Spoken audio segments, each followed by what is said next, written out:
हरे कृष्णा। भगवत गीता की इस वीडियो में हम शुरू करेंगे हमारा 13वां अध्याय। सबसे पहले 13वें अध्याय का पहला श्लोक। आप देख रहे हैं यहाँ पर प्रभुपाद जी ने 2 श्लोक एक साथ लिए हैं, पहला और दूसरा।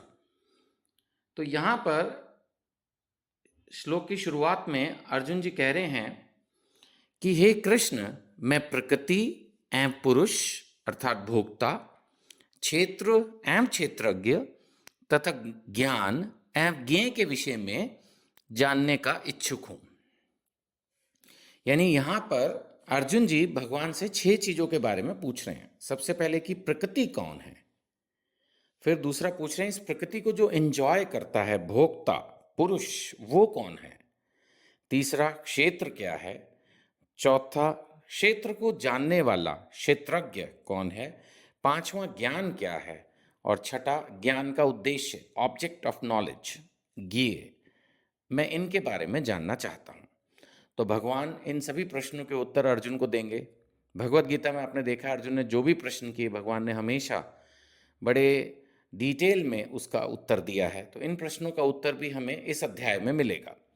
सबसे पहले अगले ही श्लोक में भगवान इस प्रश्न का उत्तर दे रहे हैं कि हे कुंती पुत्र, यह शरीर क्षेत्र कहलाता है, या जैसा कि प्रभुपाद जी ने एक्सप्लेन किया है कर्म क्षेत्र है। नेचुरली इंद्रियों से तो हम सारे कर्म करते हैं। अब मैं भी अगर इस समय भगवत गीता पर कुछ बोलने का प्रयास कर रहा हूं तो मैं इंद्रियों का इस्तेमाल कर रहा हूं, तो मैं कर्म कर रहा हूं। इसी तरह से हम सभी कुछ ना कुछ कर्म करते हैं। तो कर्म इंद्रियों के माध्यम से होता है, शरीर के माध्यम से होता है। तो यही भगवान कह रहे हैं कि सभी के लिए कर्म करना कंपलसरी है, जरूरी है, और कर्म शरीर से होता है, और यही है क्षेत्र, या कहें कर्म क्षेत्र, कर्म भूमि। देखा जाए तो ये हमारा शरीर है, कर्म भूमि, कर्म क्षेत्र। तो यही कह रहे हैं भगवान कि हे कुंती पुत्र, यह शरीर क्षेत्र कहलाता है और इसको जानने वाला क्षेत्रज्ञ है। अब देखिए, जानकारी शरीर के 2 तरह से होती है।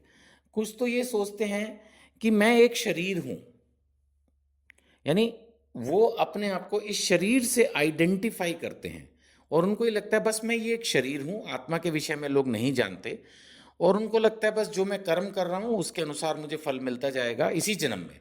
They don't believe in rebirth. वो पुनर्जन्म की थ्योरी में यानी पुनर्जन्म पर विश्वास नहीं करते, जबकि भगवत गीता में लिखा है कि पहले भी राजा थे, हैं, रहेंगे। लेकिन कुछ लोगों को लगता है बस यही जीवन था, इससे पहले नहीं था, अचानक वो यहाँ टपक गए और अब जब वो मर जाएंगे सो कॉल्ड, उनको यही लगता है तो बस जीवन लीला खत्म, बात खत्म। तो इसलिए फिर वो कुछ भी करते हैं क्योंकि अगले जन्म की चिंता ही नहीं। तो बहुत सारे लोग इस शरीर को, इस कर्म क्षेत्र को ही सब कुछ मानते हैं।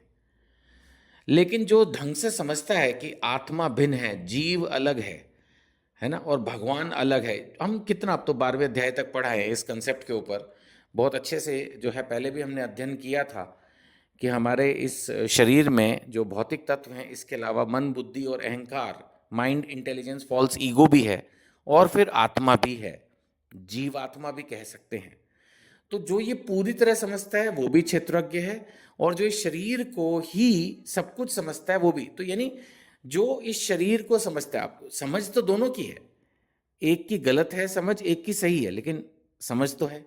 तो उसी आधार पर भगवान कह रहे हैं कि यह शरीर क्षेत्र कहलाता है और इसको जानने वाला क्षेत्रज्ञ है।